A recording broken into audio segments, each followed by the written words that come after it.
말씀은 요한복음 11장 1절부터 5절까지입니다. 요한복음 11장 1절부터 5절까지 우리 함께 짧으니까 함께 읽겠습니다.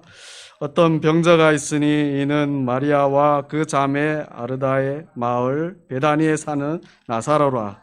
이 마리아는 향유를 주께 붓고 머리털로 주의 발을 닦던 자요 병든 나사로는 그의 오라버니더라. 이에 그 누이들이 예수께 사람을 보내어 이르되 주여 보시옵소서 사랑하시는 자가 병들었나이다 하니 예수께서 들으시고 이르시되 이 병은 죽을 병이 아니라 하나님의 영광을 위함이요 하나님의 아들이 이로 말미암아 영광을 받게 하려 함이라 하시더라. 예수께서 본래 마르다와 그의 동생과 나사로를 사랑하시더니. 아멘. 자, 오늘은 우리 여러분들하고 하나님의 사랑을 받고 그분의 영광을 위해 있다라는 제목으로 은혜를 나누도록 하겠습니다. 여러분 한 주간 여러분 수고하셨어요. 여러분 사시느라 네, 살아내시느라 수고하셨어요. 우리 해숙자매님 눈 뜯으면서 오시는데 참 너무 수고해요. 그러니까 참 미안하고 그러고 그래서 우리 해숙자매님을 위해서 많이 기도해 주시고요. 또 우리 각자 서로를 위해서 생각나실 때 많이 기도해 주십시오. 여러분 수고하셨어요. 네. 오늘 말씀을 통해 아까도 말씀드렸지만 하나님의 사랑을 받는 자는 그분의 영광을 위해 있다라는 주제로 여러분들과 은혜를 나누도록 하겠습니다. 그래서 말씀을 좀 더 구체적으로 보도록 하겠습니다. 오늘 말씀을 보시면 나사로라는 병자와 그의 누이들인 마리아와 마르다가 나와요. 이들이 사는 동네는 베단이라는 동네입니다. 베단이라는 의미는 고통의 집이라는 의미입니다. 지금 지역 이름이 참 독특하죠. 고통의 집. 고통의 집이라는 이름은 한국에서는 지역 이름으로 잘 짓지 않습니다. 그렇죠? 고통보다는 행복이나 번영을 의미하는 이름을 짓죠. 제가 사는 임대 아파트도 이든채라고 부르는데요. 번역하면 에덴, 즉 낙원이라는 이름을 써요. 그러나 근동 사람들은 그 동네에 어떤 역사가 있으면 그 역사를 기억하려는 의미로 동네의 이름을 그 역사에 걸맞게 짓습니다.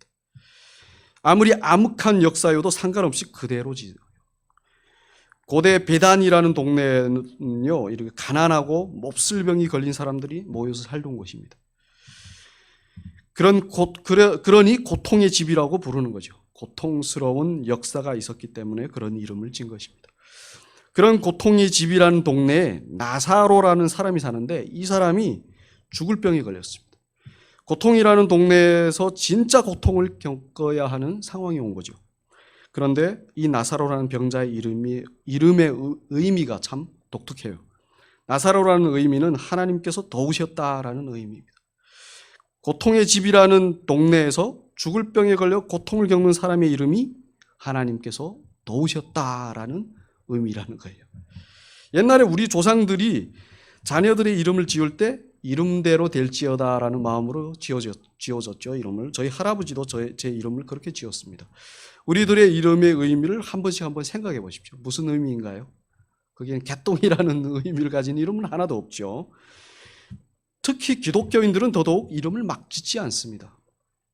성경에 나오는 좋은 단어나 말씀의 의미를 담은 그런 이름을 짓습니다. 저도 제 딸의 이름을 그렇게 지었고요.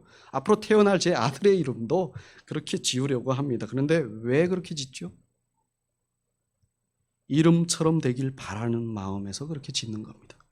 유대인들도 그랬습니다. 나사로라는 병자의 부모도 그런 마음에서 하나님께서 도우셨다라는 의미로 그 이름을 나사로라고 지었던 것입니다.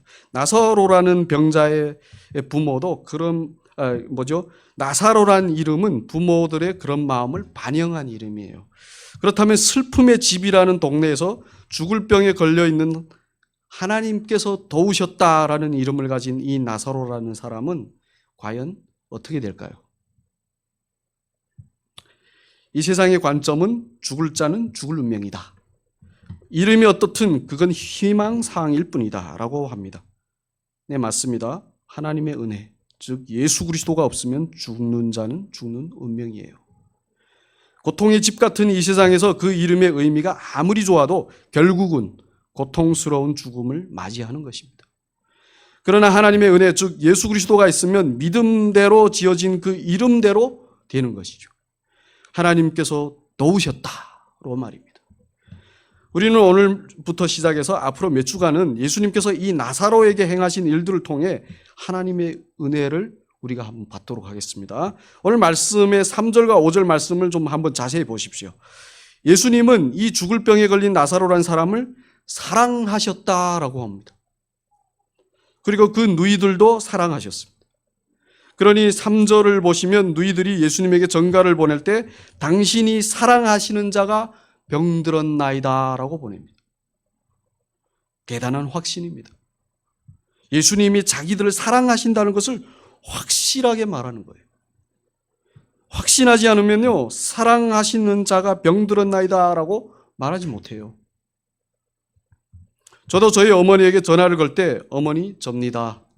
당신이 하시는 아들입니다 라고 말하지 않습니다.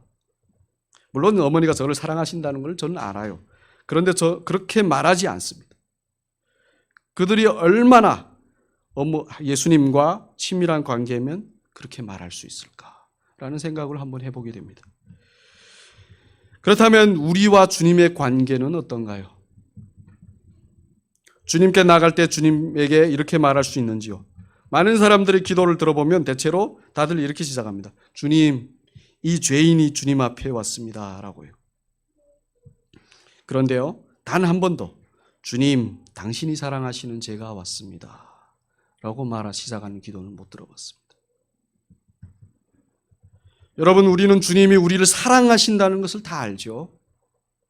그런데 우리는 그렇게 말하고 있나요?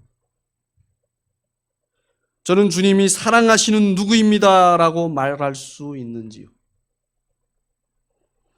여전히 삐죽삐죽 머뭇거리면서 나 같은 것을 주님이 사랑하실까라고 하지는 않는지요? 우리의 형편없는 그 모습 때문에 주님이 우리를 사랑하신다는 것을 혹시 의심하고 있지는 않는지요? 사실 오늘 말씀의 2절을 보시면 마리아라는 여자가 나오는데요. 나사로의 여동생입니다. 이 여자는요, 향유를 주께 붓고 머리털로 주의 발을 닦았던 여자라고 소개해요. 이 여자에 대해 누가복음 7장 36절부터 39절까지 해서 자세히 나옵니다. 우리 함께 읽도록 하겠습니다. 잠시만요. 자, 읽겠습니다.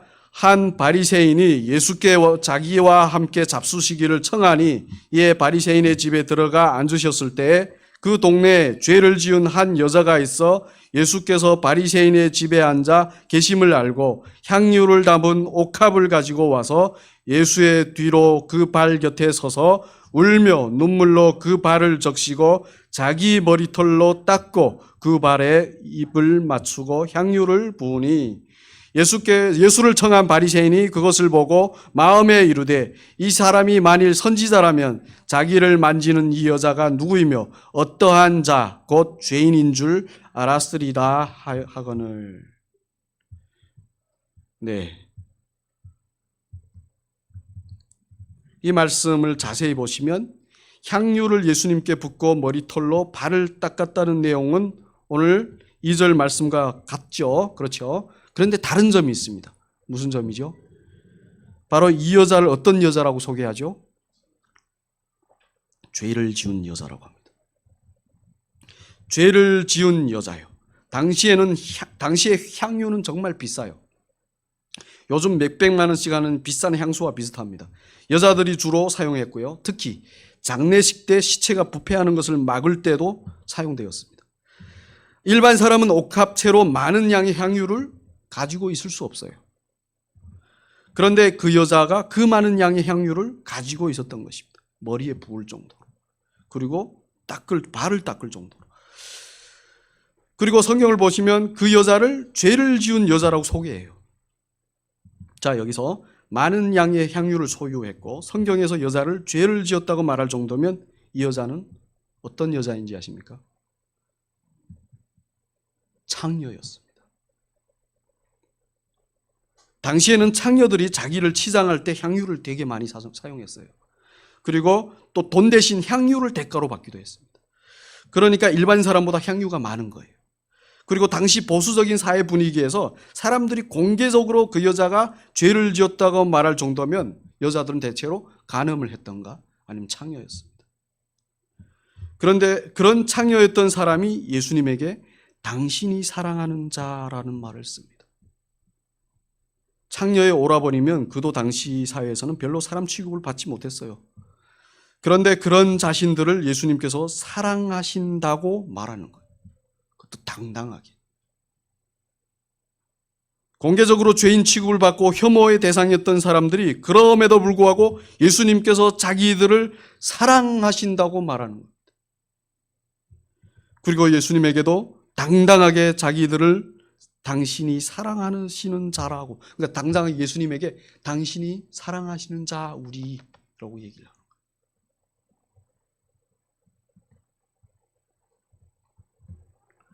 이는 누가복음 5장 32절에서 내가 의인을 부르러 온 것이 아니라 죄인을 불러 회개시키러 왔노라고 하신 예수님의 말씀이 이루어진 것입니다. 죄인이 예수님에게 당신이 사랑하는 자 나 여기 있습니다 라고 말할 정도니까. 죄인들을 사랑하시고 구원하시려는 주님이시라는 것입니다. 여러분, 우리는 이 말씀을 통해 알아야 합니다. 우리의 모습이 어떻든 우리는 예수님의 사랑을 받는 자들이라는 것을 확실히 알아야 돼요. 아무리 부끄러운 우리 모습이라도 그것 때문에 예수님이 우리를 사랑하신다는 그 진리를 의심하지 말아야 합니다. 우리는 대부분 우리의 모습을 보고 하나님을 의심해요. 하나님 과연 나를 사랑하실까? 이래도 너를 사랑하시겠어요?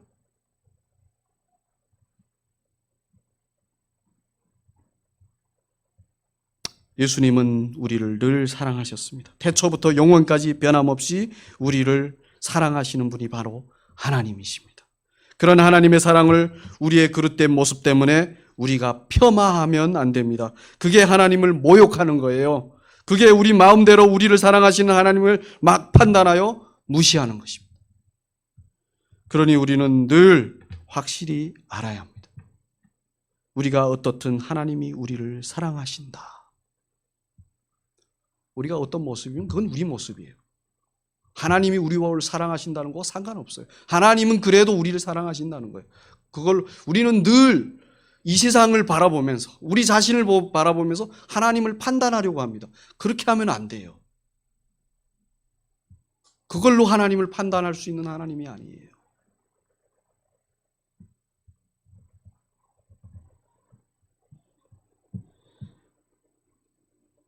예수님이 우리를 사랑하셔서 우리 대신 십자가를 지셨다. 십자가가 그 사랑을 보증한다라는 것을 꼭 기억하시길 바랍니다. 그리고 주님을 찾을 때 주님 당신이 사랑하시는 제가 왔습니다. 당신이 사랑하시는 제가 요즘 이런 사고를 쳤습니다. 이런 어려움과 이런 문제들이 있습니다. 라고 고백하시길 바랍니다.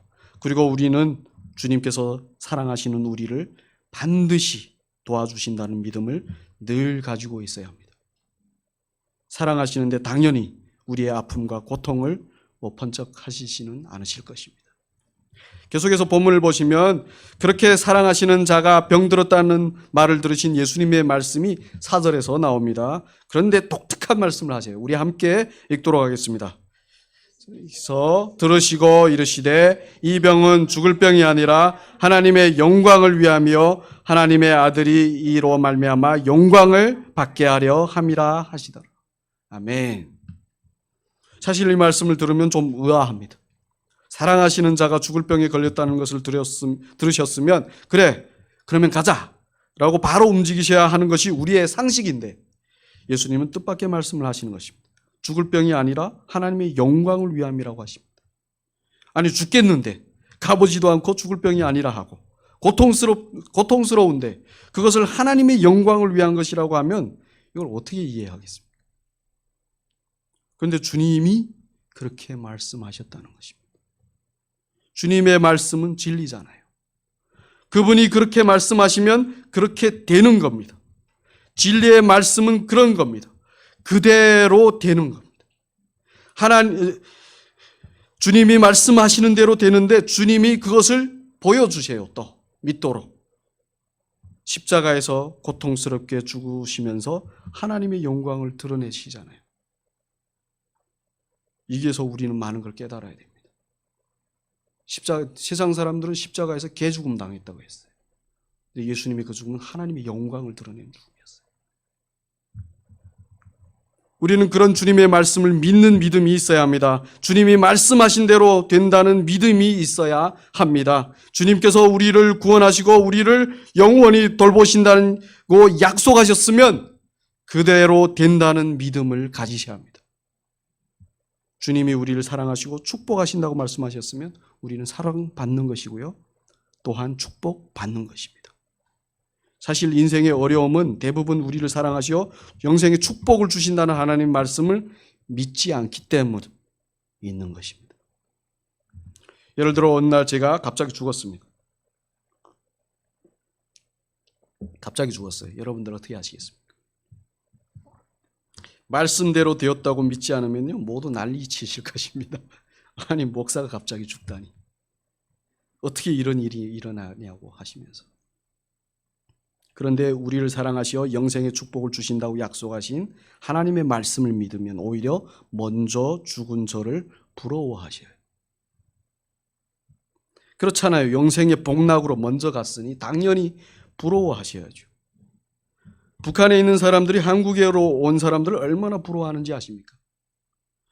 그렇게 이 땅에서도 생활 조건이 좋은 곳에 가는 것에 대해 그렇게 부러워하는데 영원한 복락으로 더 이상 고통과 고난이 영원히 없고 평안과 기쁨만 영원히 있는 그곳으로 간다는데 그걸 부러워하지 않으면 뭘 부러워하겠습니까? 말씀에 대한 믿음이 없으면 죽음을 불행으로 보는 것입니다. 그러나 믿음이 있으면 어려운 일은 더 이상 어려운 일이 아닙니다. 믿음이 있으면 불행이 더 이상 불행이 아니에요. 믿음으로 모든 것을 이기고 믿음으로 모든 것을 승리하는 거예요. 그러니 예수님께서 말씀하신 것처럼 나사로의 병은 죽을 병이 아닌 겁니다. 아무리 고통스럽고 죽을 것 같아도 말입니다. 사람은 그게 나쁜 것이요 불행한 일이라고 생각할지라도 하나님의 영광을 위한 것이라면 믿는 자에게는 그런 것입니다. 왜냐하면 나중에 나사로는 말씀대로 죽음에서 다시 살아나기 때문에 예수님의 말씀대로 되는 것을 경험하기 때문에 그래서 많은 사람들이 하나님의 영광을 보게 됩니다. 사실 하나님의 영광은 보이나요? 안 보이잖아요. 하나님의 영광이 무엇입니까? 몰라요. 다들 영광 하는데 그게 뭔지 다들 모릅니다. 하나님은 눈으로 볼 수 없습니다. 그러면 하나님은 하나님의 영광을 어떻게 드러내시겠습니까? 하나님이 당신을 어떻게 드러내시겠습니까? 하나님을 보지 못해 믿지 않는 사람들에게 상상도 못하는 그런 기적을 행하심으로 하나님의 영광을 보여주시는 것입니다. 하나님이 살아계심과 하나님이 사람을 그토록 사랑하신다는 것을 고통 속에서 소망이 없이 죽어가는 사람을 살려내심으로 보여주시는 것입니다. 그걸 경험한 사람들은 하나님을 인정하고 믿는 것입니다. 사람이 하나님을 인정하고 믿으면 그것이 바로 하나님의 영광이 드러난 일이고요. 하나님께서 영광을 받으시는 일이세요. 사람들이 하나님을 믿고 인정하잖아요. 그게 하나님의 영광이 드러났다는 증거입니다. 그럼 무엇으로 하나님의 영광을 보겠습니까?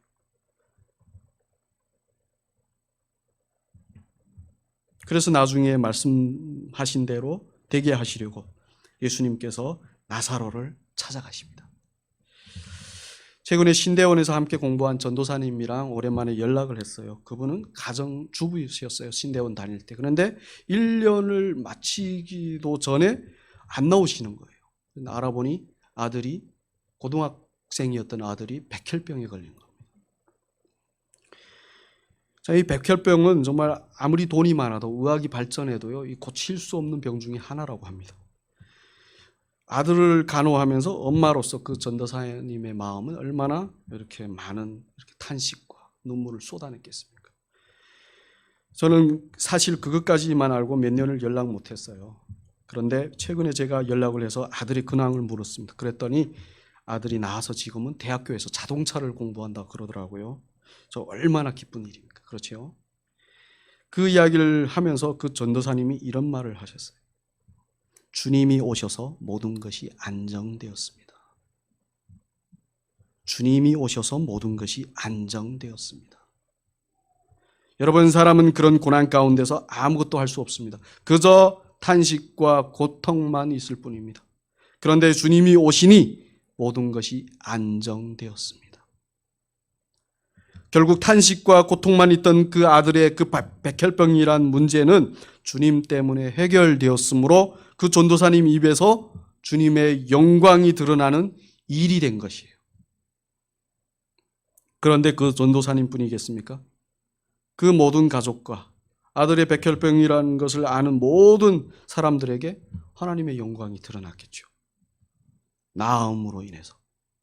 그러니 그 백혈병은 하나님의 영광을 위한 것이라고 말할 수 있는 것입니다. 마찬가지로 나사로의 그 병도 하나님의 영광을 위한 것입니다. 왜냐하면 주님이 그에게로 가실 것이기 때문이에요. 주님이 가시면 나사로에게는, 그리고 그의 가족에게는 주님이 오시면 모든 것이 뭐죠? 안정됩니다. 그래서 하나님의 아들이신 당신의 영광을 받으실 일이라고 4절 마지막 분에서, 그러니까 자신도 영광 받으실 일이라고 말씀하신 겁니다. 여러분, 힘들어도 우리의 인생의 고난과 고통은 사실 하나님의 영광을 위한 일이며 하나님의 아들이신 예수 그리스도가 영광 받으시는 일이라는 것을 믿으시길 바랍니다. 특히 하나님의 사랑을 받는 자들, 주님의 사랑하시는 자들이라면 더더욱 그렇겠죠. 그러니 우리 인생을 비관하지 마시길 바랍니다. 우리 자신을 이 세상의 기준에 비교하여 너무 하찮은 존재라고 여기지 마시길 바랍니다. 왜냐하면 우리의 존재와 우리의 삶이 어떠하든 상관없이 우리는 하나님의 사랑을 받고 있고 하나님의 영광을 위해 있기 때문입니다. 우리의 모습이 아무리 초라하고 부끄럽고 연약하고 부족하여도 하나님의 사랑을 받고 있고 하나님의 영광을 위한 모습이라는 것을 꼭 기억하시길 바랍니다. 우리가 우리에게 오신 예수님을 믿으면 그런 우리 자신을 경험하게 될 거예요. 제가 예전에 영국에 살 때요, 너무 우울했습니다. 삶이. 인생이 너무 고통스러웠어요. 탄식과 고통만 있던 제 인생의 그 우울함에서 벗어나려고요, 늘 친구들과 술을 마시는 것을 즐겼습니다. 삶 자체가 너무 피폐하고 방탕했어요. 그런던 어느 날 술집에서 술을 마시다가 제가 이거를 어제 비 오는 데서 쓰다가 이렇게 갑자기 비 오는데 창문을 바라보면서 그때 생각이 나서 쓴 겁니다. 그때도 술집에서 술을 마시면서 비 내리는 창문을 이렇게 바라보는데 예수님이 그렇게 보고 싶은 거예요. 그때는 교회를 다녔지만 그렇게 예수님에 대한 믿음이 별로 없었어요. 그런데 술만 마시면 예수님이 그렇게 그리운 겁니다. 저도 왜 그런지 이해가 안 돼요. 마치 부모를 잃은 어린아이가 부모를 그리워하듯이 말입니다. 그런 마음으로 있으니 눈물이 저도 모르게 하염없이 흐르는 거예요. 친구들이 왜 그러냐고 하더라고요. 술 취했다고 집에 가라고. 그런데 그거 아십니까? 그 우울하고 방탕하던 시기에 그 시간이 유일하게 주님이 제 마음의 그리움으로 찾아오는 시간이었어요. 그 시간이 유일하게 제가 주님의 영광을 보는 시간이었어요. 힘들어 탄식만 했던 제 일생 중에 그 시간이 유일하게 주님을 마음 깊이 경험하는 시간이었어요. 그래서 힘을 내고 다시 일어날 수 있었습니다. 그 후에 수련회에서 저에게 하나님께서 은혜를 주셔서 성령이 임하셔서 제가 술 취함이 아닌 맨정신으로 예수님을 사랑하고 그분의 사랑과 은혜를 확신하고 고백할 수 있게 되었습니다. 맨정신으로. 근데 그때는 술만 먹으면 그랬는데.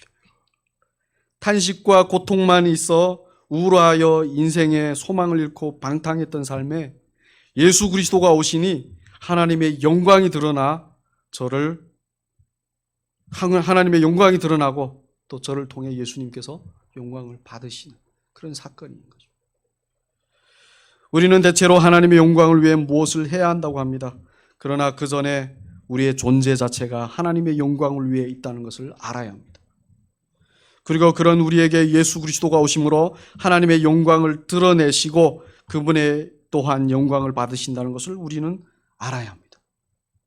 우리의 모습이나 상태가 어떻든 우리가 있는 그곳에서 우리의 처한 상황이 어떠하든 상관없이 주님이 오시면 하나님의 영광은 드러나고 또한 영광 받으실 것입니다.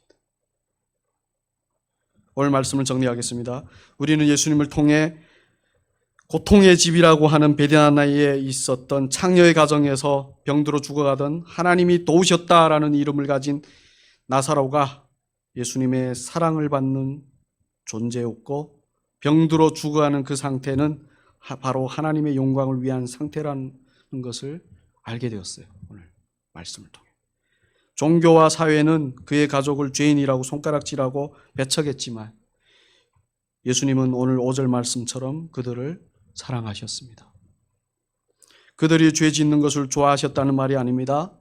죄를 질 수밖에 없는 그런 상황에서 고통으로 아무런 소망 없이 죽어가는 그들을 불쌍히 여기시오. 그들을 구원해 주시려는 주님의 사랑이었다는 것입니다.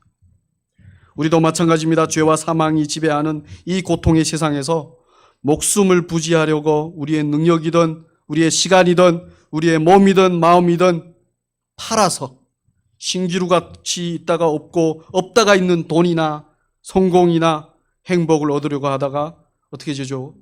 결국은 병들어 죽게 되는 것이 우리의 결국입니다. 그런데 그런 우리에게 예수님이 오셨어요. 예수님과 우리가 믿음으로 관계를 맺으면 우리는 더 이상 예전의 죄인에서 사망을 향해 가는 존재가 아니라 하나님의 사랑을 받는 하나님의 자녀가 된 것입니다. 우리의 모습과 우리의 상황과 우리의 모든 것이 하나님의 영광을 위해 있는 것입니다. 그러니 몸이 아프고 마음이 힘들다고 위축되지 마시길 바랍니다. 우리 뜻대로 우리의 인생이 흘러가지 않는다고 힘들어하지 마시길 바라요. 우리 처지가 어떻다고 슬퍼하지 마시길 바랍니다. 우울하고 염려되고 불안하고 마음에 상처받을 때 우리가 하나님의 사랑을 받는 존재요, 하나님의 영광을 위해 이 세상에 있는 존재라는 것을 믿고 하나님을 더욱 의지하시길 바랍니다.